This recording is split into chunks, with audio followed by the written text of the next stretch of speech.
It is narrated on the authority of Abu Huraira, we went to Khaibar along with the apostle, and Allah granted us victory. We plundered neither gold nor silver but laid our hands on goods, corn and clothes, and then bent our stops to a valley, along with the messenger of Allah. There was a slave who was presented to him by one Rifa'a, Zaid of the family of Judham, a tribe of Dubayb. When we got down into the valley, the slave of the messenger of Allah stood up and began to unpack the saddlebag and was suddenly struck by a stray arrow which proved fatal. We said, "There is a greeting for him, messenger of Allah, as he is a martyr." Upon this the messenger of Allah remarked, "Nay, not so.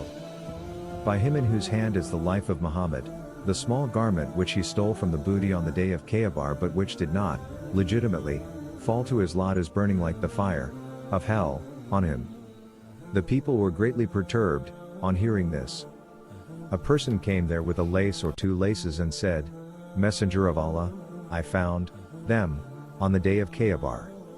He, the Holy Prophet, remarked, "This is a lace of fire or two laces of fire."